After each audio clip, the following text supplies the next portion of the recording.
Right now, you can walk into a car dealership or a museum and have a full conversation with something that is not human.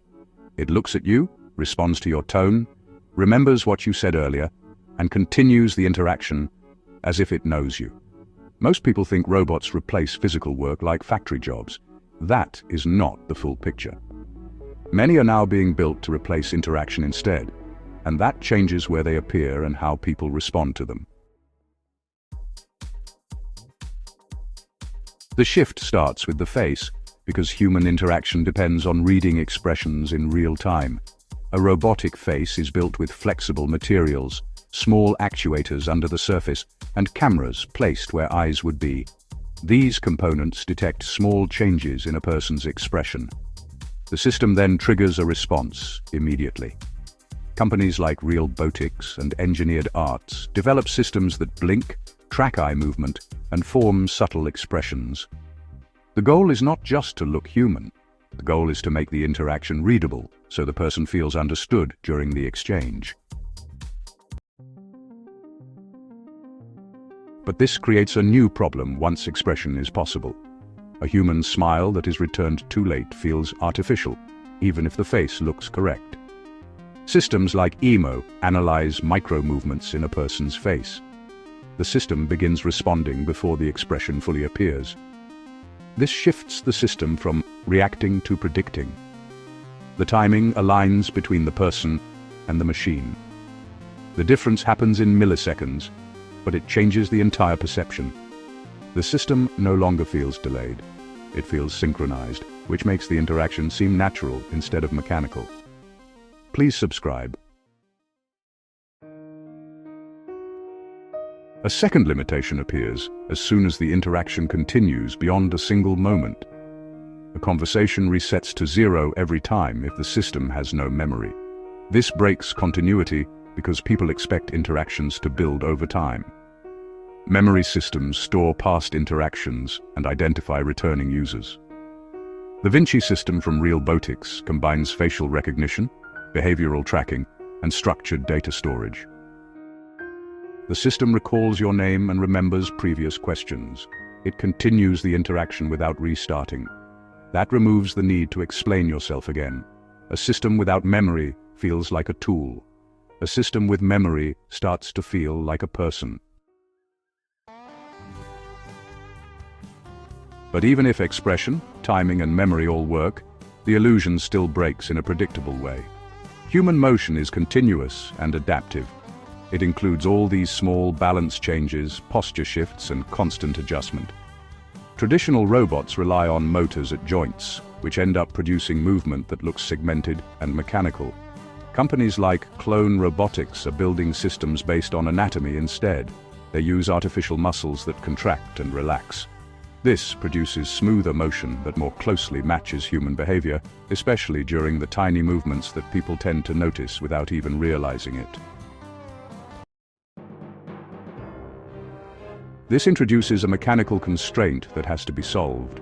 Artificial muscles must produce force while still remaining flexible and durable over repeated use. Stronger systems wear out faster. More flexible systems last longer, but produce less force. Research at Seoul National University shows materials that can actually change structure during operation. These materials can reshape, recover from damage, and keep functioning after stress. The system doesn't just move correctly. It continues to move correctly after repeated use, which is required for real-world deployment.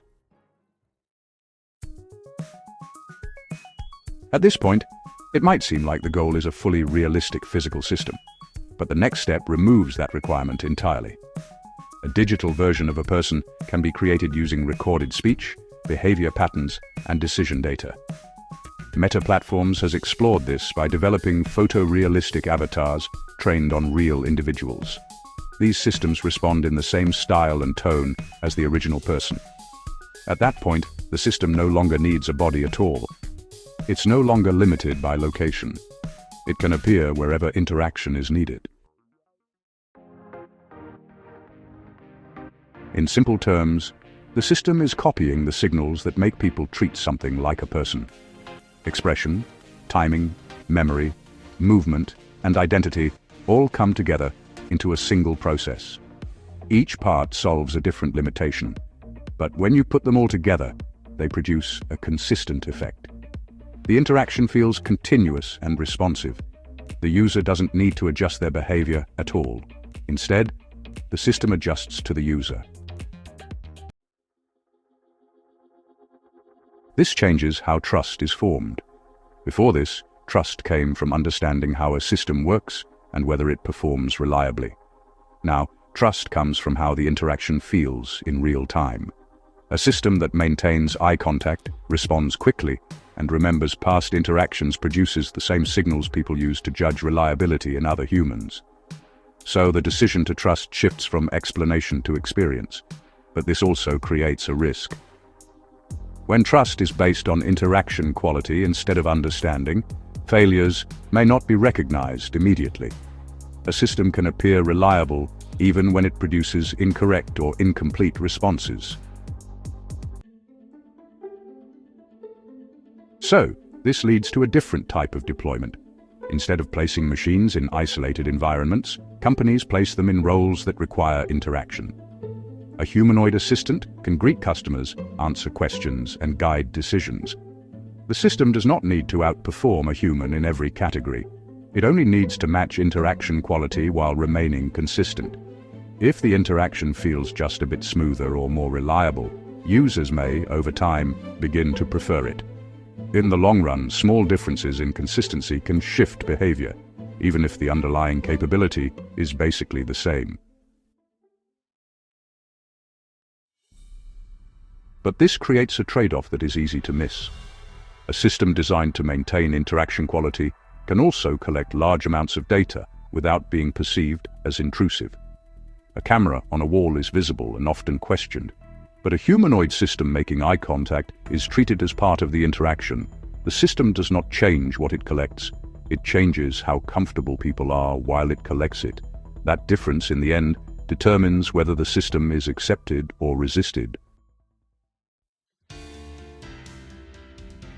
The final constraint is scale. A human can only interact in one place at a time, and training new people always requires time and cost. But a synthetic system can be duplicated, updated, and deployed across many locations at once. Once the interaction model works, it can be copied without losing performance. So one system can replace many individual interactions at once.